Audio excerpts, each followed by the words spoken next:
can even watch back, giving players all the props or put them on blast. We don't give no hot takes, only talk facts. We're giving all our devotion, riding high on this wave of emotion, going all out, yeah, cause this is our time. No, ain't no stopping us till we reach the finish line. All in, we came here to win. We're gonna give everything. S-I-C-K on the run. S-I-C-K, sick, sick. On fire, we're ready to fight. We'll bring the house down tonight. S-I-C-K on the run. S-I-C-K, sick, sick. Playing on the car ride, play it when you lounge. X and O, you know that we can hold it down. Shout out to my man Sammy, got it off the ground. And to all the listeners tuned in right now, got debates, analysis, and speculation. This is sports talk for the new generation. You know where to find us, got a reputation. Sick podcast, your #1 sports destination. We're giving all our devotion, riding high on this wave of emotion, going all out, yeah, cause this is our time. No, ain't no stopping us till we reach the finish line. All in, we came here to win. We're gonna give everything. S-I-C-K on the run. S-I-C-K, sick, sick. On fire, we're ready to fight. We'll bring the house down tonight. S-I-C-K on the run. S-I-C-K, sick, sick. S-I-C-K, it's the sickest podcast. Tune in for the audio, or you can even watch back, giving players all the props or put them on blast. We don't give no hot takes, only talk back. S-I-C-K, S-I-C-K, S-I-C-K, S-I-C-K, S-I-C-K, S-I-C-K, S-I-C-K. all in, we came here to win. We're gonna give everything. S-I-C-K on the run. S-I-C-K, sick, sick. S-I-C-K, it's the sickest podcast. Tune in for the audio, or you can even watch back, giving players all the props or put them on blast. We don't give no hot takes, only talk facts. We're giving all our devotion, riding high on this wave of emotion, going all out, yeah, cause this is our time. No, ain't no stopping us till we reach the finish line. All in, we came here to win. We're gonna give everything. S-I-C-K on the run. S-I-C-K, sick, sick. On fire, we're ready to fight. We'll bring the house down tonight. S-I-C-K on the run. S-I-C-K, sick, sick. Playing on the car ride, play it when you lounge. X and O, you know that we can hold it down. Shout out to my man Sammy, got it off the ground. And to all the listeners tuned in right now, got debates, analysis, and speculation. This is sports talk for the new generation. You know where to find us, got a reputation. Sick podcast, your #1 sports destination. We're giving all our devotion, riding high on this wave of emotion, going all out, yeah, cause this is our time. No, ain't no stopping us till we reach the finish line. All in, we came here to win. We're gonna give everything. S-I-C-K on the run. S-I-C-K, sick, sick. On fire, we're ready to fight. We'll bring the house down tonight. S-I-C-K on the run. S-I-C-K, sick, sick. S-I-C-K, it's the sickest podcast. Tune in for the audio, or you can even watch back, giving players all the props or put them on blast. We don't give no hot takes, only talk back. S-I-C-K, S-I-C-K, S-I-C-K, S-I-C-K, S-I-C-K, S-I-C-K. Turn up your volume. Because you're about to listen to The Sick Podcast. The Eye Test with Pierre McGuire and Jimmy Murphy. The Stanley Cup winning Colorado Avalanche. And after 22 years, Raymond Mark The sickest NHL podcast. It's gonna be sick. And welcome to another edition of the Eye Test here in the Sick Podcast Network. He is Pierre McGuire. I am Jimmy Murphy. And thankfully, we are not the Buffalo Sabres or the New York Rangers right now. Oh my gosh, Pierre. I mean, I don't know where to start. I would just start where we left off yesterday, Pierre. I mean, we said it didn't seem like a good situation for an owner to go in and address the team there in Montreal with the media spotlight there and with everything that's going on. It just did not seem like it was going to have the desired effect that Terry Pegula wanted it to have. And we were right. And it was not a good game for the Buffalo Sabres, to say the least. They lose 6-1 to the Montreal Canadiens. They come out flat in the first period. They never recover. And the Canadiens just romp. And hey, credit to Patrick Laine. He gets his first hat trick in a Montreal Canadiens uniform. He has been such a great story there for the Canadiens and their fans. And then the New York Rangers, Pierre, lose 2-0 to the Nashville Predators. Where do they go from here? And Pierre, do you think they make any moves, they take any steps to improve the situation before the roster freeze sets in on Thursday night or before the holiday game freeze sets in next week? Well, they're going to their next stop is Dallas, so that's where they're going. You asked me where they're going. They're going to Dallas. Yeah. Talking about the Rangers. Yeah. I'll get to Buffalo in a second. The Rangers actually played a good 40 minutes last night. The first 40 minutes, the Rangers were good. UC Saros was a huge story in that game. He made 25 saves. And I'd say of the 25 saves, 5 of them were legit big-time scoring chances. So the Rangers didn't exactly mail that game in. You know, that was a nip-and-tuck game. It was a 1-0 game going into the third period. I didn't think Shesterkin was nearly as tested as UC Saros was. But Nashville found a way on home ice. And, you know, whether it's Philip Forsberg, whether it's Marchessault, whether it's Stamkos, they're getting this done without Roman Josi. And Roman Josi's their best player. And he's missed the last 3 games. So I get that one. Like that's a hard road game in the league for the Rangers. Their next game will be harder going into Dallas. Pierre, like in a situation like that, when you're struggling, everything's going wrong, and you do deliver a good 40 minutes like that in a tight game, can you take any moral victories from that or no? There's no such thing for these guys. Look at what they've done in their last, 3-11-0? Like, come on, there's no moral victories. They're falling out of the playoff picture. That was not the expectation for that team. So maybe a team like San Jose takes moral victories. Maybe Chicago takes moral victories. Maybe Buffalo takes moral victories, even though they've lost 11 in a row now, which is unbelievable. But Montreal might take moral victories, but teams like Rangers, there's no such thing as a moral victory. So that's the Rangers. I don't think they're doing anything before we get to the deadline, Christmas freeze. Buffalo, on the other hand, is another story. What I did last night, as soon as that game was over, I went and looked at their schedule. They got 12 points left before the end of the month. So hear me out. Oh, boy. Home against Toronto. At Boston the next day. At Islanders a day and a half later. Home against Chicago. At St. Louis. At Dallas. So you tell me how many of those 12 points they're going to win. Oof. You know, ironically, the only one I don't even know if they win. The only one I see them get a point is that Boston one. I think they could catch Boston napping a bit on the first game back from the long road trip. That's the only reason I say that. But that whole idea might even go out the door with the way they're playing. So I don't know. That's what I'm saying. I don't know if they get 2 points out of that little thing, I think that'd be good. And I'm not sure they're going to be able to do that based on what I saw last night. They're going to say the spin control is going to be out. I get it. We're not knocking Buffalo. We're just telling it the way it is. Yeah. All I'm going to tell you is they weren't ready to start that game. They were frozen. They were frozen at the start. They were outshot 9-0. They should have been down 4-0. 2 of the Canadiens' goals were disallowed. Not disallowed. They actually didn't go in. They hit the post. But the goalie, Lokinen was beaten clean.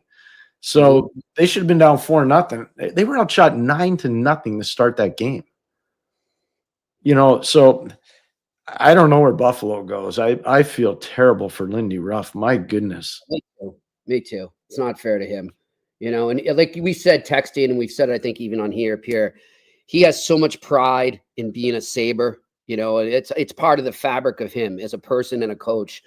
And, like he said last week, this is the hardest project I've ever taken on. I mean, this is tough. I feel for him too. And we're going to expand on that in a bit on the Buffalo Sabres as we welcome on Mike Harrington of the Buffalo News, longtime Sabres beat reporter. He does a great job up there, and a credit to him through all this.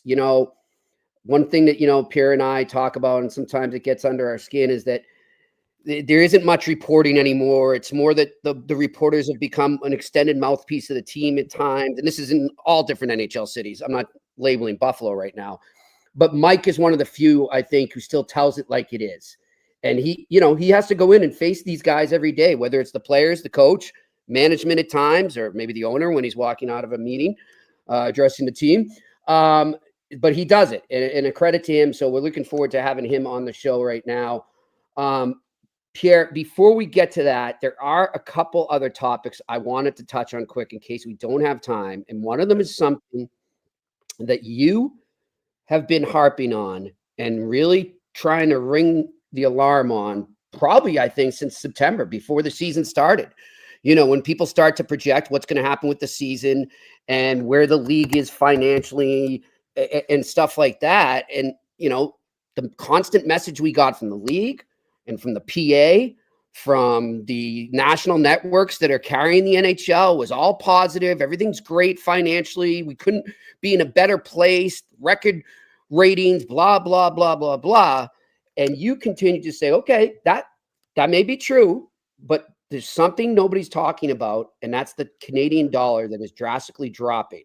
Well, today, and I'm pretty sure he's probably listening to us, Frank Cervelli made a point of tweeting out right now, this was 2 hours ago, the Canadian dollar has dropped below 70 cents US for the first time since 2002.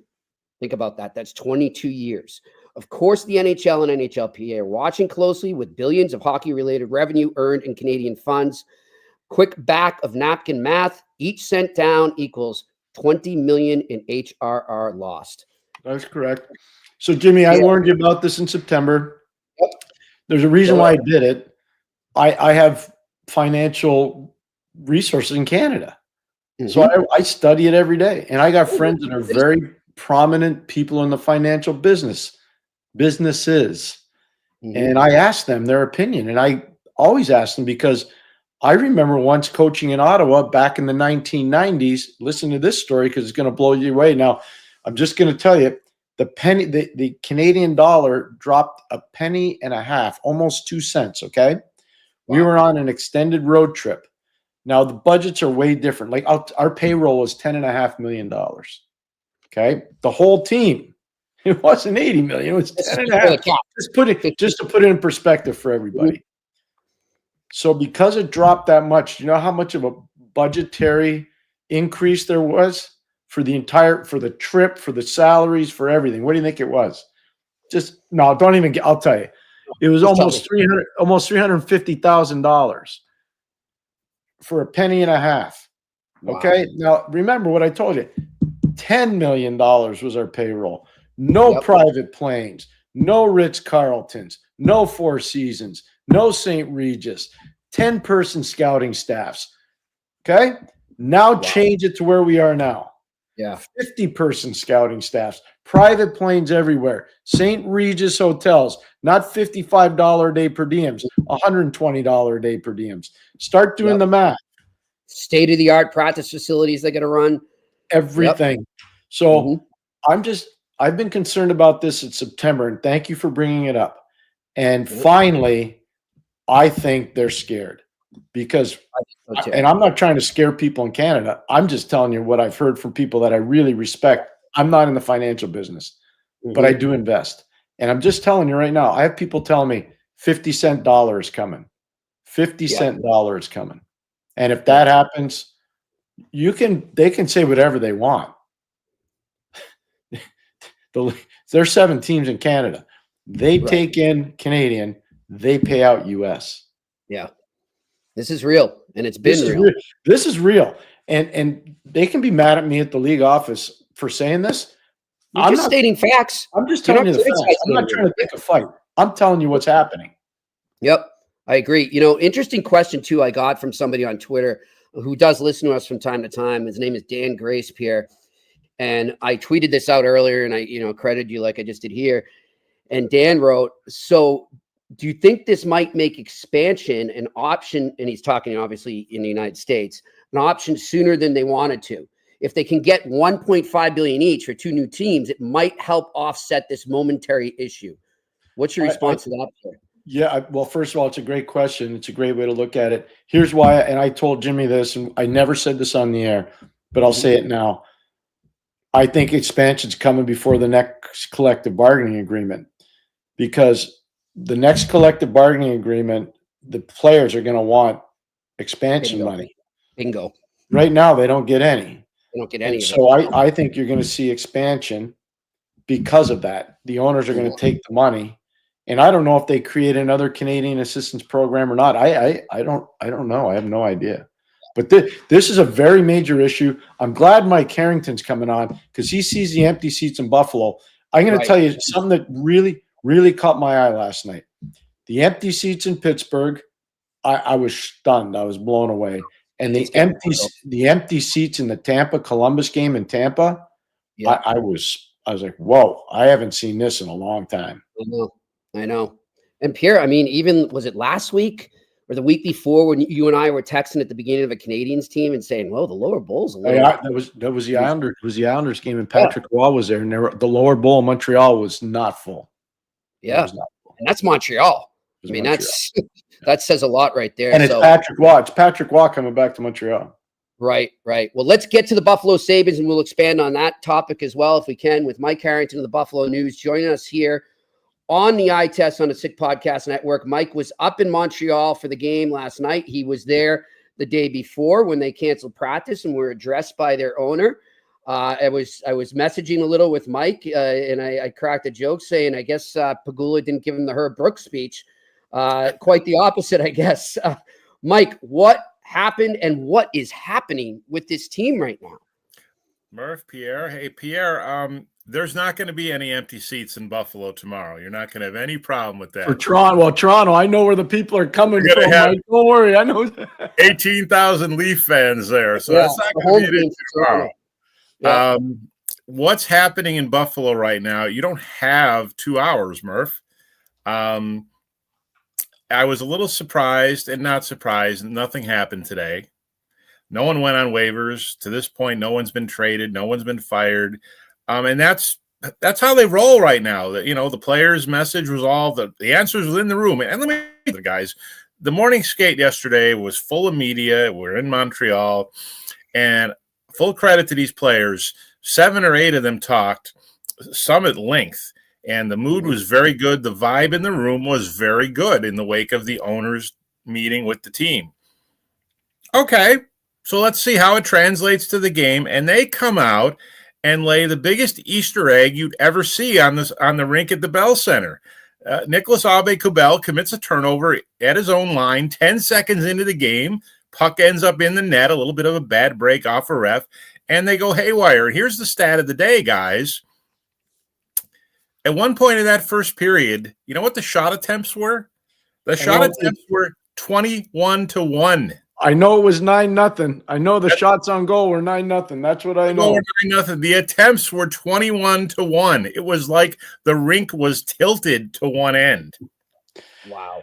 Mike, I just got to ask you this before Jimmy gets going. I'm a Lindy fan. I can say that because I grew up coaching against him, so I know him really well, and I really respect him. Did anybody ask him why he started his fourth line last night? Actually, he brought it up. Oh, okay. He was looking for energy, and in all fairness, they had 2 shifts in Toronto Sunday that were just terrific. I mean, there was one shift where Krebs, Ballenstein, and Aube-Kubel were on the ice almost 90 seconds, had the Leafs completely bottled up. They were so bottled up, the Sabres were able to keep possession in the zone and get the Thompson line out in the Leafs zone before ever was a faceoff. Yeah. So that's what Lindy was trying for. The Habs also start the fourth line against them, and it just turned into a disaster. They had full control of the puck in that play. Aube-Kubel turns it over, and you get the breakaway. You get the bad bounce off the ref, and it's in your net 19 seconds in, and that's the end of your night. Yep. Mike, I'm sure you guys asked this after, but just for our listeners and viewers who maybe haven't seen the answers, when you talk to the players, you talk to the coach, you ask them what did they think of Pegula coming down and speaking to them. What was the general consensus of what that was all about to them? They understood that it was unusual. There was some concern when they were told that Terry's here to talk to you guys. They didn't know what he was going to say. They didn't know if he was going to say wholesale changes or he was going to read in the Riot Act. I don't think Terry was ever going to go George Steinbrenner on them. That's not in his nature. But I do think that the message was received very well. The players all bonded together, so they weren't going to let it out of the room what was talked about. But we've heard bits and pieces from people, and Frank Saravelli's had it a couple other places. You know, it seems like status quo. Go get them, boys. We believe in you. All the answers are in this room, and that was all the post-game talk. We still think the answers are in this room. So I don't think anyone was disturbed by it at all. Was it unusual? Absolutely. Has Terry done that before? Not in at least a decade, not since very early in his time in ownership when everything was Shangri-La there. But, you know, the only thing is, remember, this kind of gets left out of the reporting in Canadian media. When Elliot Friedman broke this whole thing on his podcast the other day, Terry Pegula is going to Montreal. After he said, I'm under the impression Terry Pegula is going to Montreal, what was the next thing Elliot said? The next thing he said was, I heard this last week at the Board of Governors meeting that he's planning to go to Montreal.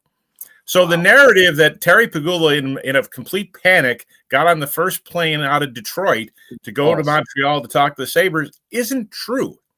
Yep. They were already in a losing streak the week before. He loves Montreal. You don't see Terry Pegula much. You see him in Florida, and you see him in Montreal. He loves going to Montreal, right, Pierre? Who wouldn't love going to a game in Montreal?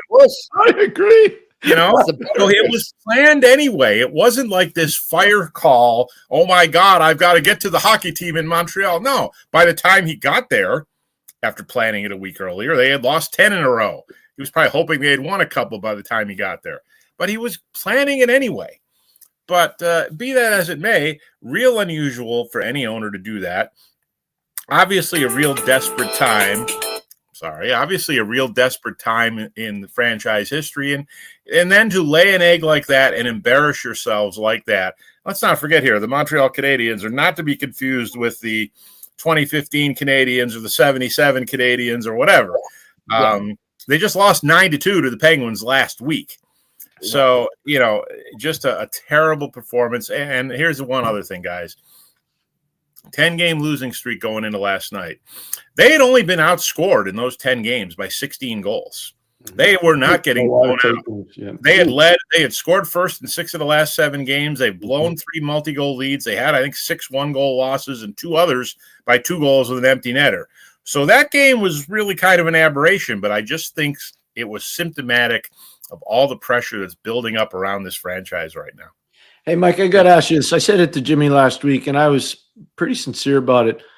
Did Kevin Adams run his talk by anybody in the front office before he talked about palm trees and taxes?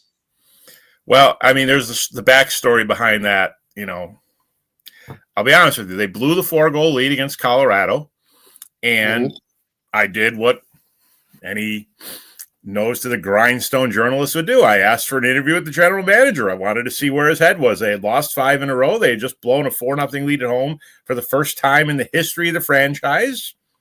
I wanted to see what his thoughts were. And I was told that wouldn't be fair to the other media, and especially the television media in town, and they would consider having a press conference. And I'm like, okay, that's fine. And, you know, not a lot of teams would do that. They decided we're going to have a press conference on Friday. I think they were waiting to see if they could beat Winnipeg on Thursday to have a win to talk about. Right. Yep. But they had a press conference. I don't criticize the Sabres for that. I mean, who puts their GM and has a 25-minute press conference? And really, there was a lot of information exchanged, so a few barbs both ways. You know, and Kevin had his YouTube moment and his gaffe that'll live forever. But ultimately, you know, I'm selfish. I asked for an interview. They turned it into an entire press conference. If they just gave me a 5-minute interview, that whole thing probably doesn't happen. He's lucky that Terry Pegula is a nice guy, because in a lot of situations where ticket sales are pretty important and the fan base doesn't like to be alienated and oppressed, that could have got you in a lot of trouble in some other markets. Yeah, and I underestimated the social media blowback on that particular line, because I had focused in my mind, the line that I had focused on was when he said, "We're not a destination city." Yeah. Mhm. Like, whoa, wait a minute, hold on. Yeah. Hold on. Yeah. Right here. You're a destination city when you win. How many guys right now do you think have Edmonton on their no trade list? We've talked about that. How about Detroit? I mean, we can go around. How about Winnipeg? Come on. Yep. Let's get serious here. Calgary, yeah. Go back to ask Dinas Zubris what he felt like when he was traded to Buffalo in 2007 from Washington. I think he was pretty happy with that deal. Ask Brian Campbell how he felt getting traded out of Buffalo in 2009. He was very unhappy with that deal. It's all about winning. I totally couldn't agree more. Well said. Well said. Do you think, Mike, and this is me just, trying to figure out what is going on here. Do you think the fact that the Bills are succeeding so much right now and, are Super Bowl contenders, is that help, or has that not, it's not now, but has it helped to this point kind of cloud or sort of put that over on the side there right now, what's been going on with the Sabres? Is it served as a distraction, I guess would be a yes and no. I mean, the bottom line is, football, you only play one game a week. Right. So the rest of the week, everybody's focusing on the faux pas of the Sabres, or the fact when the Sabres are going well. I mean, let's not forget here, guys. We're 3 weeks removed from the Sabres sweeping a California trip for the first time, and not just being in a playoff spot. They were in third place in the Atlantic Division. They were 2 points behind the Florida Panthers. That wasn't 3 years ago. That was 3 weeks ago. And here we are 11 games later, and the bottom is falling out here. But the Bills create a conundrum in this city because Terry Pegula probably saved the Bills upon the death of Ralph Wilson. Maybe the Bills are somewhere else. He stepped in.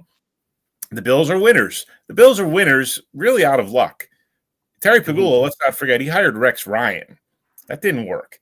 Then he hired Sean McDermott, who is an unproven, he was a highly esteemed coordinator, but an unproven head coach.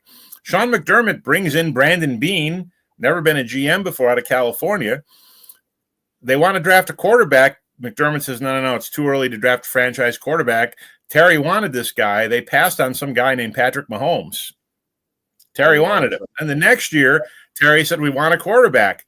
Well, the whole world didn't want Josh Allen. He was too erratic. Who did Brandon Beane and Terry Pegula pick? Josh Allen. So a lot has gone right for the Bills. What didn't go right for the Sabres? One big thing didn't go right for the Sabres. How does the world change, the entire hockey world change if they win the lottery? David, Jack Eichel. Right. If they get Connor McDavid, how does the hockey world change? The coach of the Sabres would not have been Dan Bilesma. It would have been Mike Babcock. Yeah. Everything changes. Yeah, no. And you're looking at it now. You're coming up on the 10-year anniversary of that lottery, and the Sabres have been nothing but a you-know-what show since then. It's funny you bring that up. You look at the 2005 draft when Pittsburgh won the lottery. Had they not won the lottery, there's a real chance the Pittsburgh Penguins are not in Pittsburgh. Sure, they're in Kansas City, maybe. They might be in Kansas City, 100%, or Houston. And who had the same odds? Who had the same odds as the Pittsburgh Penguins? Carolina. Well, I know Carolina, and I know Anaheim, and I believe Buffalo, right? Buffalo Sabres had the same odds as Pittsburgh in the Crosby lottery. They're all right in there. So the prize for Anaheim was they got Bobby Ryan, and the prize for Carolina is they got Jack Johnson.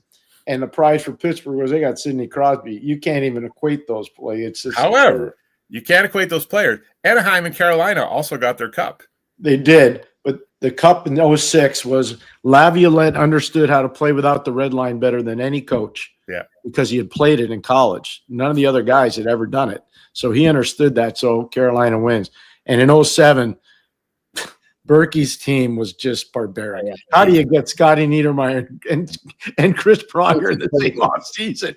Like, come on. And you had Timo Solani to come back. Like, it just. Yeah. But and don't forget this point in Carolina too. I mean, Carolina might have struggled if Buffalo hadn't lost 17 defensemen in that Eastern Conference Final.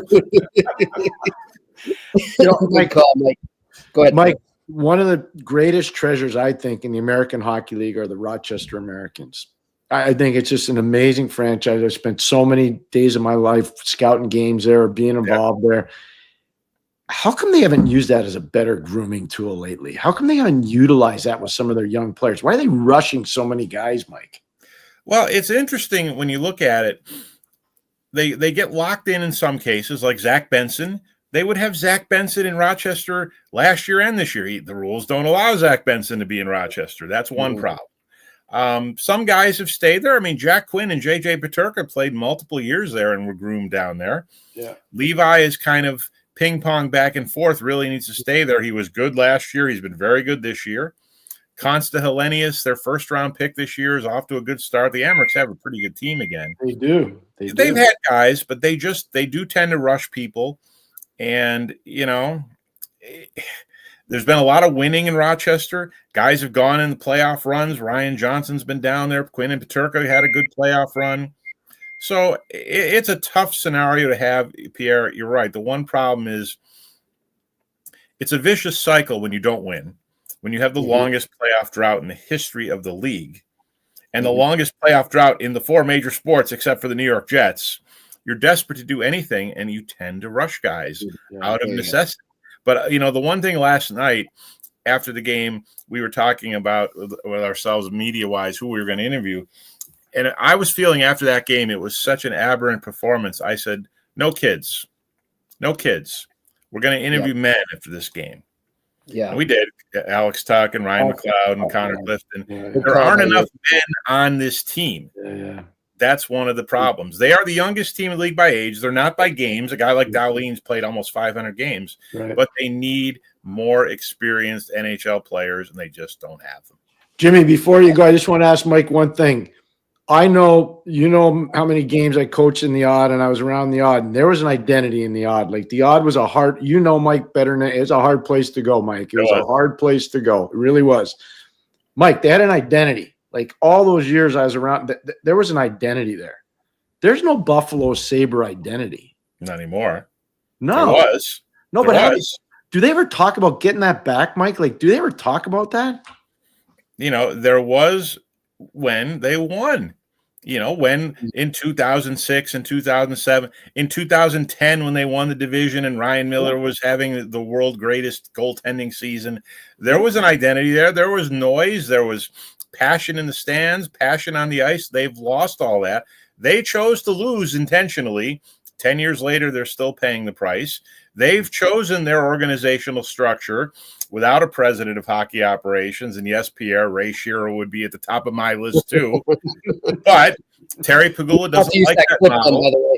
Terry Pegula doesn't like that model, and he's wrong. And you think 14 years he would do something different, and I would put a president of hockey in there to run things. He doesn't like the model. He likes his direct line to the GM. They continue to do the same things over and over again, and we know what's the definition of insanity. That's what the Buffalo Sabres are. Yes. Well, we won't play that clip for you, but just one more thing on that note. If he likes what he has right now and he likes that open line of communication, not having to go through somebody else, I mean, do you think there's going to be any change here with the GM, or is this just that's it? They're tied at the hip. Well, I think they're tied at the hip. However, I do think there comes a point of no return. They hit it 4 years ago when Ralph Kruger was the coach. They didn't want to fire Ralph Kruger. Kevin Adams didn't want to do it. And I think it was 12 or 13 in a row. They just had to. Yeah. They're at an 11-game winless streak now. What if this gets to 14 at Christmas break, and then they come back and they keep losing, and it's 16, 17, 18? If no other reason than optics, you're going to have to make a move. I agree. So I don't think they want to make a move. I think they've been waiting for the last 2 weeks. Let's just win a game. Let's just win a game and break that pressure bubble, and they haven't won a game, and that's the problem here. But even they could win a couple and then go back into another cycle. It just seems like it's going to keep happening over and over. Right, sure it is. Jimmy, what's great about this? We're getting real hard intel. It's not filtered. It's the truth. So, Mike, I know how hard Mike works at his job, and it's so appreciated, Mike. It really is. It's really appreciated. Thank you. Yeah. Keep up the great work. Listen, thanks for joining us, and happy holidays to you and yours, all right? All right, Murph. Take care. Merry Christmas, Mike. See you around. All right. Mike Harrington joining us here on the Eye Test on the Sick Podcast Network. He's been around that team for a while, Pierre. He's not afraid to say what's going on. No, he told the truth. He didn't pick fights with anybody. He just told the truth. Yep. I'm interested about the whole thing about Pegula not wanting that type of model. I didn't realize he was that adamant against it. What's amazing, I know how much he respects what the Pittsburgh Penguins have done, let's just say since 1990, okay? Mm-hmm. And I know that he follows what they've done, especially when Ray was there, Shiro, because he came in, inherits Crosby, and builds a team around him. And, 08 and 09, they go to back-to-back cups. And, a lot of that were not drafted players besides Crosby and Malkin and Letang. A lot of them were brought in from other places. So Ray. Yeah. And a lot of people, Jimmy, I didn't know this. Today in particular, I got so many calls from different people in hockey that watched their show yesterday. And they're like, you know what? You're right. That's what they need. Nobody needs to lose their job there. They need somebody that's got experience to go in there and settle this thing down and help these guys. Yeah. And I'm telling you right now, like I thought about it. Okay, you're friends with Ray. You guys have been friends for 40 years. Let's think, is there anybody else you could think of? I thought of one other person. Does he have a place in Buffalo and a place in Florida? Oh, okay. Kenny Hall. I thought of no. I'd love Scotty to go there. Kenny Holland's the only other name with the same experience, the same winning pedigree. He would understand how to just decompress the situation. Fans would respect that because of the winning that went on in Detroit. And that's the only other person I could think of besides Ray Shero that could go in there. Yeah, you know what else about Kenny too? As he's shown with the job he's doing now at the NHL, and you mentioned yesterday the icing rule he brought in. He's a forward thinker, Pierre. Like he's going to think outside the box. Not that Ray wouldn't either. I'm just saying. But those are the two. If you're going to do that, if you were to do that, those are the two top guys. Because Ray's the same as Kenny in a lot of ways in terms of seeing it outside the box. He really is. The worst thing that go ahead.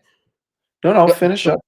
The worst thing I think they could do right now, Pierre, is bring in, a fan favorite from the past. I can't think of a name right now. I know they already tried Pat LaFontaine way back, but just bringing in some guy from the past because they'll think, oh, this is going to get everybody happy again and excited. That's the worst thing I think they can do right now. They need somebody that's distanced from this, that has never really been connected. They did that. They brought in Lindy. I know. And it's not working. I'm not saying it's not working. I'm just saying nothing's changed. This is not on Lindy. This is not the roster's not good enough, and they rushed all those kids. And Mike knows what I was saying. The value of Rochester is that the proximity to Buffalo. It's a big time program. The Amherst are a legendary American Hockey League franchise. For years and years and years, they developed players and they developed coaches. They did both. They developed coaches and they developed players. Like one of my favorites, and he knows. I hope he's watching, so he can be a little embarrassed. Is Michael Pekka.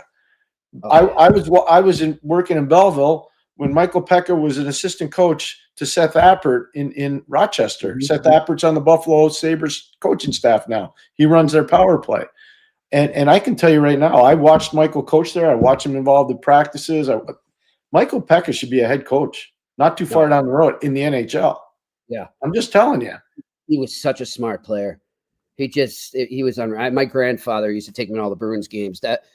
So he was playing right around. My grandfather passed 2001. So yeah, he saw some of his the games in the '90s, late '90s there with the Sabres, and he loved that. But he's like, this guy would have been the perfect Bruin. He always used to say that about Pekka. We tried so hard to make it when I was in Hartford to make a big deal to get Michael. Like we were close. I'm not going to say the players that were involved, but we were close. And I used to tell Pekka that when I was out of it and I was doing TV. And, especially at the 02 Olympics. At the 02 Olympics, Michael played on Team Canada. We had a really nice afterwards. Gord Miller and Bobby Mack and I were invited to the Team Canada reception. And I had a really good talk with Michael and his father. It was awesome. And that's the one thing I kept telling him, you have no idea, man, how bad I wanted to coach you. Everything you did in this tournament is exactly what I wanted to trade for you. Yeah. And I just have so much time and respect for Michael. I think he's tremendous. Really, really good. All right. We've got a lot lined up here. We have a video question we're going to play. So let's get to it right now. First of all, we'll talk about our wonderful sponsor, Betway. You can right now, as I've been telling you for a while now, they've got a great special going. You can go over there right now. You sign up with the QR code right in front of you. You go to the site and sign up, and you click on a link in the details section, create an account, and redeem your welcome offer. And that offer right now is a free bet up to $200 if your first bet loses. Scan the QR code on the screen or right there. Like I said, go to the website and sign up. Terms and conditions apply. The offer is not available in Ontario right now, and this offer is only available for new customers. You must be 18 plus and play responsibly. Let's go to my pick of the day. It's time for Sick Picks. Brought to you by Betway. Well, Pierre, I got a weird feeling that the Vancouver Canucks are going to go on a little run right now. I think that Rick Tocchet's, he wasn't, he didn't go out and blast any specific players. He didn't go nuts, but he let it be known he wasn't happy. Remember that speech? And we played the clip a couple days ago where he basically said, we've got some passengers and it's on me to get them going. It's on them, on themselves as well. And I think he's doing that right now. I like them to go into Utah and take the win there on the money line. They're actually underdogs. You can get them at plus 110 right now. So give me the Vancouver Canucks on the money line at Utah. Now, before we get to the Q&A, Pierre, as we've been telling everybody there, we're really excited. We have a very busy month of February, Pierre. I was looking at it. So pumped. The Mondays of February, we will be at West End Johnny's on Portland Street, right across from TD Garden, teeing up the Beanpot games. I'm going to shore up the times, hopefully in the next 2 days. So I'll have that information to you by next Monday. We'll have those times and details for you. And then we will also be going the following week up to Montreal for the Four Nations. And we'll be there the whole week for the games there. And then we'll be coming back to Boston for the semifinals and the finals again at West End Johnny's on Portland Street across from the Garden. So for anyone that's going to be going to those games, you're coming to either city for the games, come on by. It's going to be a great time. I also found out, as I told Pierre, West End Johnny's is the home base for Northeastern University during the Beanpot. And of course, Pierre's son Ryan plays Northeastern. So Pierre, I'm sure when we're in there, you're going to see a lot of familiar faces you see in the stands at your son's games. You know what? Matthews Arena is awesome. If you're a hockey junkie, you got to get there before it closes because they're getting close to closing it. But I look forward to the Beanpot. I can't wait, to watch Northeastern and BU and BC and Harvard. I mean, the firepower with all four of those teams is amazing. This has a chance to be a real special. They're all special. This one, though, has a chance to be really special for all four teams, depending on how you do, obviously. Yep. And then you're going to see best on best at the NHL level internationally. So lots of good hockey stuff happening on the eye test in February. All right, let's get to the Q&A. What do we got? Postnet on 130. Can the Sabres alumni not help to right the ship right now? So we're just kind of talking about that, Postnet. I mean, I think it's good to have those guys around. As Pierre says, it's always good to, pick the brains of former alumni or use them as mentors. But I wouldn't bring someone in a hockey operations role right now for that. I think they need an outsider. I really do. I think to run the whole thing. I think I'm not, again, I'm going to stress this because I don't want it misreported. I'm not asking for Kevin Adams to be replaced, and I'm not asking for Lindy Ruff to be. There has to be somebody that comes in with a clear vision and helps, especially a front office that doesn't have a ton of experience. I know that Jason Karmanos has been around a long time, and he's the assistant general manager there. But I'm talking about at the key decision-making levels. Kevin doesn't have nearly the experience. He just doesn't. It's just the objectivity is so crucial, I think, Pierre, too. And it's so hard to get. When you're in the middle of it, it's so hard to pull yourself out, especially in the middle of the season. Yep. So, all right, before I forget, let's go to that video question I mentioned from Ron LaRoque. We love his questions. What do we got from Ron here? Hey, Jimmy and Pierre, it's Ron from Saskatoon. How's it going? Happy holidays to you and your families. Happy holidays to the Sick Media, and happy holidays to the viewers and listeners out there. Do you think with the owner of the Buffalo Sabres going out to Montreal and having a meeting with his players, do you think he actually has full confidence in his management team? From a fan's point of view here, it really does not give it a good look. And to me, I think he'll probably be getting rid of his management team probably by the draft. What's your guys' call? Thanks. Bye-bye. Happy holidays. Yeah. Thanks, Ron. Appreciate it. Happy holidays to you. That was great cool. question. That was cool. That was really cool. I like Ron. Ron's questions are good. This one's a hard one. Well, Jimmy knows I like Mr. Pegula. Mm-hmm. I'm not on a first name basis with him, but I didn't like what he did. No. I didn't like it. I said to Jimmy, so I'll share it with the fans. Mm-hmm. Let's just say they were in Carolina, or let's just say they were in Dallas, or let's just say they were in Vegas even. It wouldn't have been anything, but he flew into Montreal. And Jimmy, you've lived there, you've worked there. Yep. It's a different beast. And as soon as he goes in there, the first question is the coach safe and are the management people safe? Well, that's a day of a game. Yeah. I just didn't like it. And you can say whatever you want. No, we're sticking with these guys. And the answer hasn't been in the room for 11 straight games. Say whatever you want. Oh, yeah, we had the lead here. You've lost 11 straight. Yeah. Like the answer's not there. No. And even if they were to make a trade, I don't think a player is going to bring that bigger answer. Maybe he will on the ice. He'll improve them a bit. But in terms of the big picture, that's not a player's job. So everybody, I keep reading, well, we'll trade Dylan Cousins. We'll trade Dylan. Why? Did you watch Dylan Cousins play? Who are you getting that's better than him? You guys showed up last night. Unless Dylan Cousins, and I don't think he has, because that's just not the kind of kid he is. Unless he's done something really like nefarious behind the scenes that we're not aware of, why are you in a rush to trade Dylan Cousins? Yeah, I'm with you on that, Pierre. I'm with you. All right, next question. Nareg Havatiers. What exactly do we think is happening in Russia with Hughes and Vinny, that's LeCavier, and Kent Hughes, chatting with Ska? Will it make a difference how Demidov is used in the K? No, this isn't about anything to do with it. They're going over there and they're showing respect to the team that the kid plays for. They obviously like the kid a lot. They want to get him out. But no, they'll have to pay whatever they have to pay to get him out. But no, they're not going to. No organization will tell any team, well, you better get him on the power play. You better get him on a penalty killer. You better play in the first line. They'll just say, thank you very much for coming. Now get out. Yeah, exactly. I thought it was good. I was really glad Vinny went, so Vinny gets a chance to see him. Vinny's a really smart hockey guy, Le Cavalier, and I think it's good that they show the young man that they really care about him and they want him in Montreal.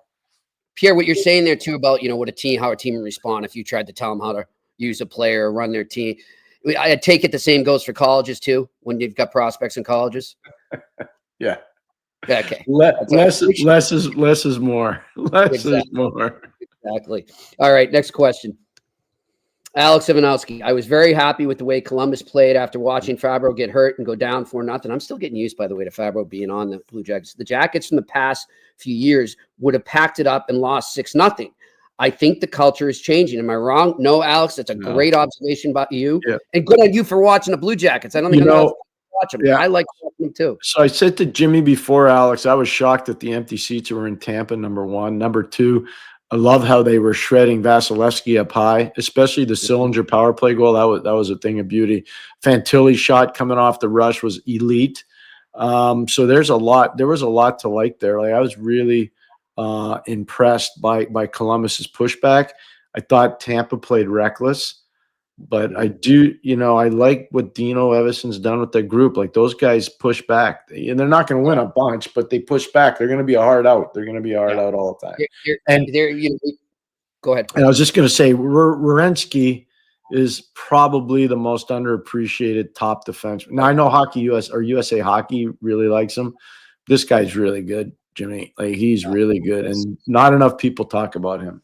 Yeah, it's so great to see the season he's having. And just you talk about the coaching staff there too. They're instituting a culture right now, Pierre. Yeah, and these kids are going to grow with that culture. That's huge. All right, next question. Max R. Sabres used 2 first overall picks on left-handed defensemen. Only one can pair first PP and on the first pair.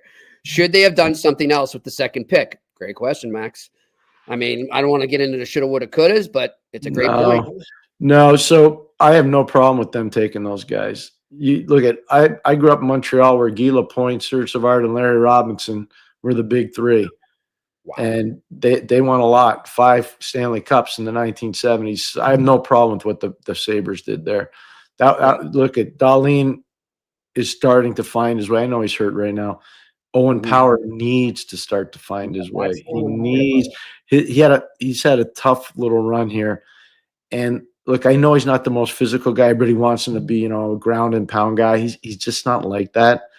But he can still do it. I watched Jacques Laperriere play in a Hall of Fame career in Montreal when I was a kid, and he didn't thump people, but he was a hell of a player. He's a hell of a player. And I don't know why Owen Power can't be the same. I really don't know. Power's another example of rushing a kid too much? Maybe he should have stayed in Michigan a little more. Well, he did, though. He stayed the extra year. So that was the one, he stayed the extra year at Michigan. He did too. He did too. I don't think 3. I'll be fair. So one of my favorite players, 2 is enough for him. And the college coaches know what I'm talking about. I'll give you an example.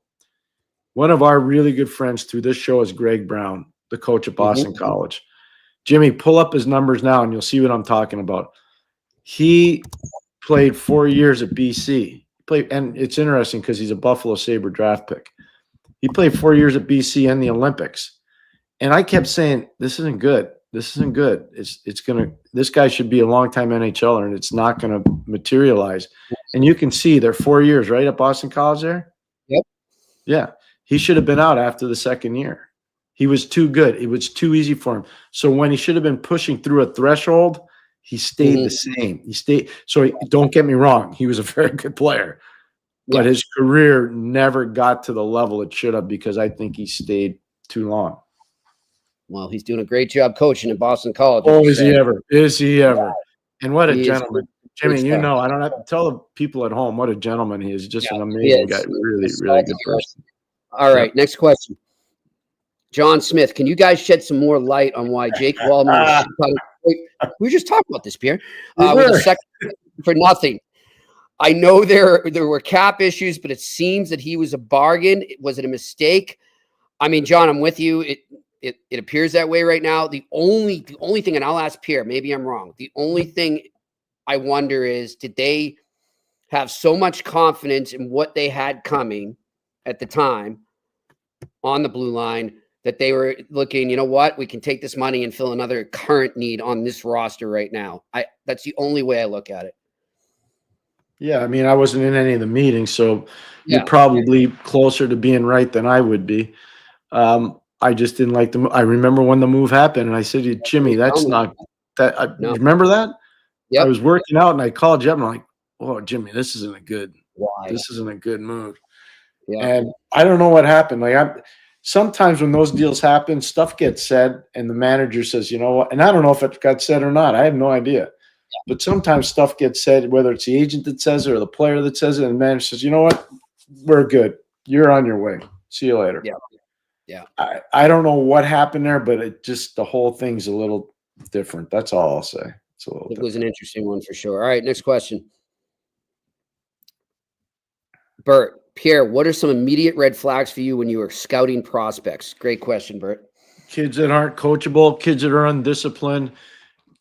When you interview them, and kids that don't respect their parents, big red flag for me. Big red flag. I'm more about the character than anybody I think can walk into a rink and see a high talented person. It's the character issue. It's the coachability issue. It's the passion issue. I know a lot of guys that were really good players, really, really good players. And I heard a GM once say to a top prospect, and I will not give you his name. He goes, "You're really good, but I can't make you love hockey. So until you love hockey, you can't play for me." This was an NHL manager telling a top prospect. And you know what? The kid melted. He was done. Never played. Never. I'm telling you, Jimmy, I'll show you privately, but I would never humiliate the kid because it's not for everybody. Yeah. Pro hockey's not for everybody. It's not. And I just think this kid was burnt out and he didn't want to do it. But I look for that stuff. I look for that stuff all the time. And you know what, I will tell you, and I have no problem telling anybody this. When I go scout a player, I'd go have a coffee with the trainer. And I'd ask the trainer, what's this guy like? Does he work? Does he show up on time? Is he a good teammate? You'd be surprised how much trainers know about players. And not about how they play, how they interact with their teammates. That's a big part of the scouting process that gets overlooked now. Guys are flying around all over. They're plugging in their computers. the human touch has kind of gone out of it. And the best guys still do it. I'm just going to tell you, the best guys still do that. Pierre, I'll make this quick, and obviously I'm not going to name the name. I had a friend when I was younger, probably junior year of high school, senior year of high school, and he was being scouted by a lot of colleges, even pros were showing up. But he just, like you said, he didn't have that passion. I couldn't pinpoint why, I couldn't understand, but you could just tell it wasn't there. And I'm convinced he was doing this more because his dad was pushing him to do it, not him. And I just remember him coming to me and saying, what do I do? I just don't know if this is what's right for me. And I'm like, well, if you're questioning that, then go do whatever else you think you should do right now. And he did, and he's happy as can be, Yeah, but that's a great story because that's reality. So, Jimmy, you're not to say the name of the player. You can vouch for it. Today, this is just because of the question. We didn't know the questions that were coming in. I sent Jimmy a tape of a kid who plays college hockey and what he was doing today. Okay? Yep. You saw it. They were technically on break, on holiday break. They're on break. Practice yesterday was the last day. Loved it. I loved it. He's got a good taste in music. So that kid wants to play. Yep. And that's why I sent it to you. I loved it. I love it. All right, next question. Ron LaRoque. Jimmy, have things calmed down in Boston for now when it comes to the Bruins? Have the Celtics taken away some of the sting? Interesting question there, Ron. Kind of like what I was talking about the Bills. Yeah. They're better for sure, Ron. I still think there's a lot of deficiencies, a lot of miscommunication going on the ice right now. I still think in the defensive zone, they are not the Bruins teams that we have seen for the last 10 to 15 years. But it is a little better. I give them a lot of credit. Full marks. It looked like they were off to another bad game, and they came back. They dug deep. So, and I'll also say, too, not to ramble here, but David Pastrnak deserves a lot of credit right now. He's playing, he always gets knocked on here in Boston, a lot on the airwaves here by a lot of the Bruins fans. They claim that he just loves to play in the offensive zone, and he to be blunt, he half-asses it, they'll say sometimes. I don't agree with that at all. I never have.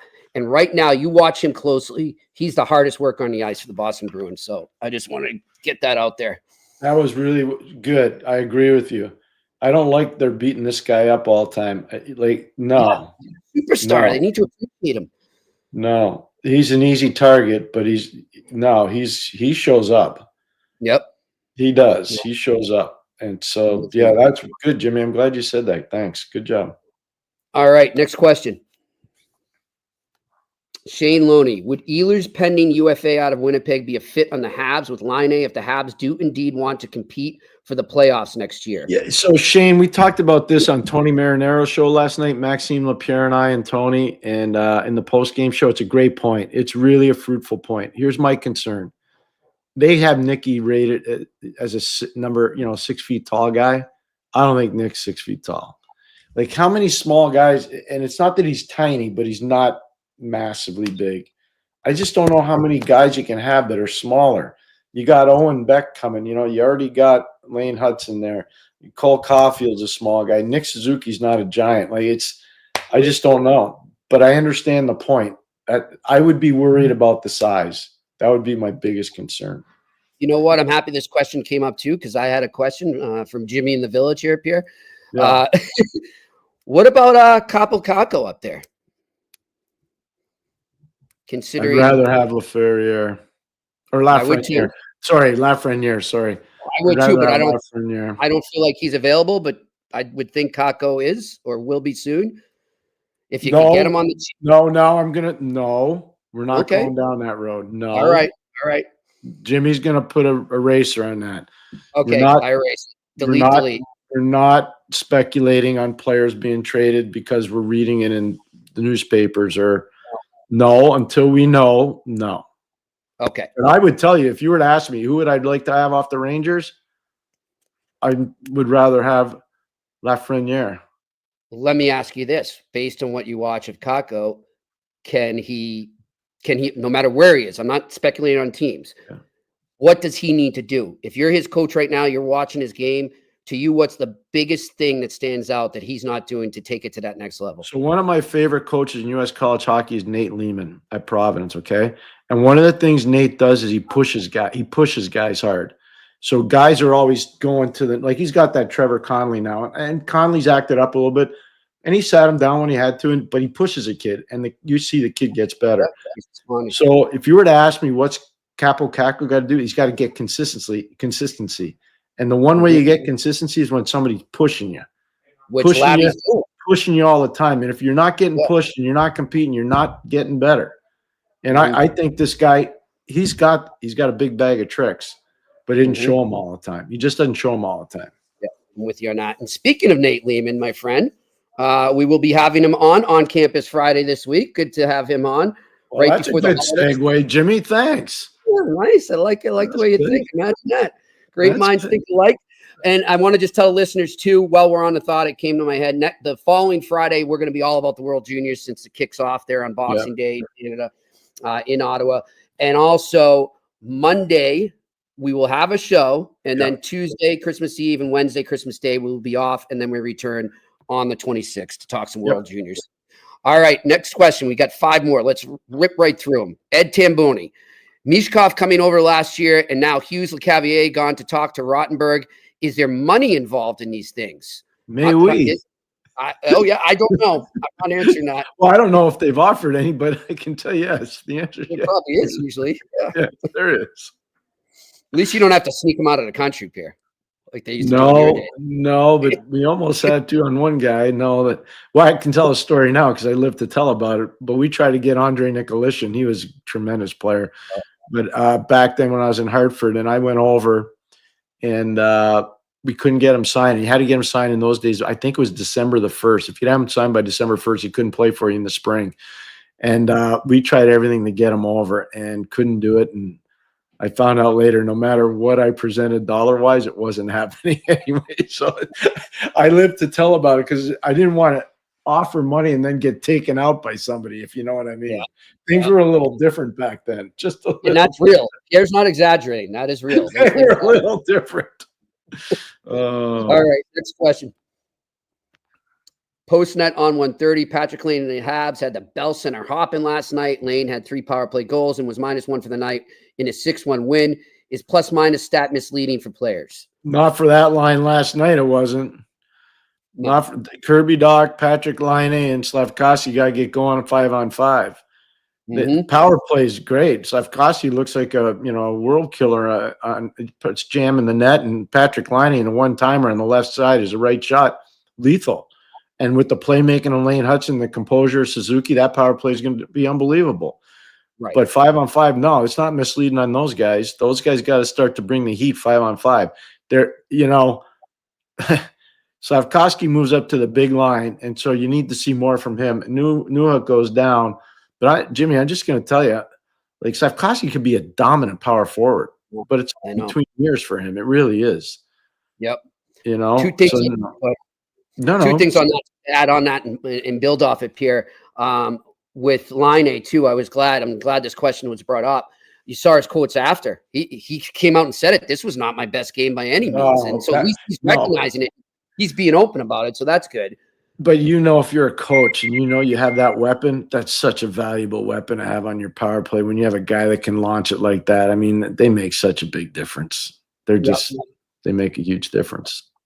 And also with Slavkovsky, Pierre, I think it was either here or we were talking privately, but I'll say it here again. I think back, sometimes when I watch him, I think back to Lucic when he first came in, and people are always saying he's slow and he can't keep up. Yeah. And I said, no, watch him. And you were the one who alerted me to this, Pierre, when you went over and saw him in Russia in 2007. Yeah. He was a powerful skater. And with his size and his skill, if he could drive to the net, he was lethal. And I see that potential in Slavkovsky, Pierre. He's got to just do it. He's got to move the feet. No, you're not wrong saying that. You're spot on. I completely agree. He's going to have to stop being so nice. Mm-hmm. And I know people are probably going to say, oh, damn, don't tell me you want him to fight. I'm not saying that. I'm not saying that. But what I'm saying is you got to get your uniform dirty. Like, get in there. It's like in NASCAR. If you're not rubbing, you're not racing. You know what I mean? Well, same thing. If you're going to be a power forward, you got to get in there and get a little messy. Yeah. And so I'd like to see that. All right, next question. Ron LaRoque, which player can Lindy Ruff actually rely on to go and talk to the rest of the players to get going? There seems to be no leadership. I have no idea, Ron. Mike Harrington might have. I'm going to tell you who I think, and people might disagree with me, but I think Alex Tuck. I've known the Tuck family a long time. I'm a huge fan of the family. I know Luke really well. I coach Luke in a lot of summer events. I'm a big fan of him. He's playing in the American League with Florian Jackeye down in the American Hockey League in Laval. I think Alex is a mature kid. He's been around some good programs. I think he's a guy that Lindy could turn to. I really do. All right, next question. Alex Ivanowski, if Buffalo needs an identity, why would they trade Cousins? Exactly, Alex.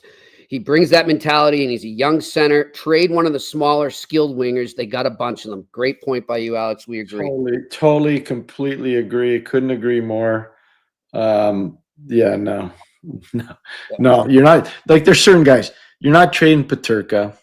You shouldn't trade Thompson. You're not trading Cousins. I wouldn't trade Jack Quinn. I just wouldn't. So, Jimmy, I mean, I might trade some prospects. I don't know, but there's some guys on that team. Like, I still think they're going to be better. I do. I think they're going to be better. All right, next question.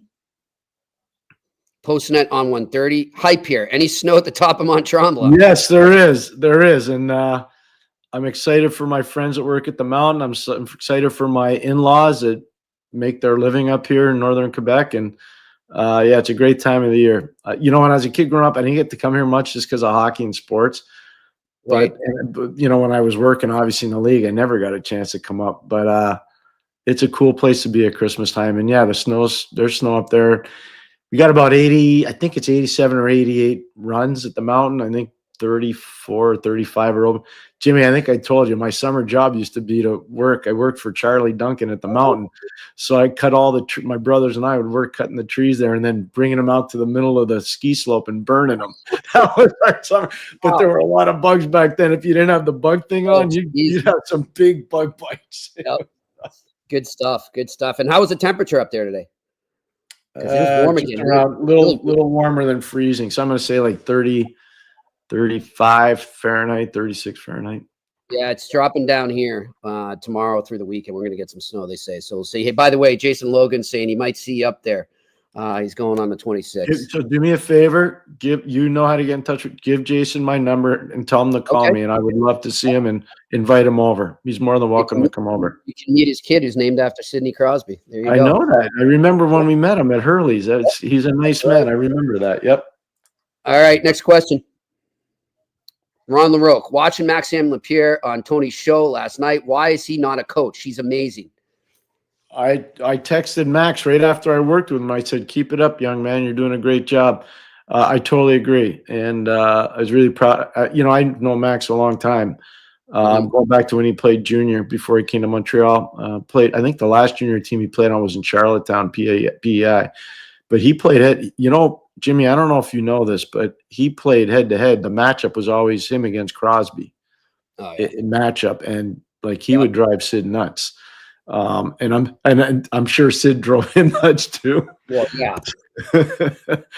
But Max is really forging a great career in the broadcasting side. I think he could be a coach. I just don't know if he wants to do it or not. And I should know this off the top of my head. Yeah, I'm right. Okay. Yeah, he was on that 2010 team that knocked off the Penguins, right? Yep. In the playoffs when they went and they lost to Philly in the conference final. Yeah, that is correct, sir. All right. That's it for our questions, Pierre. That was fun.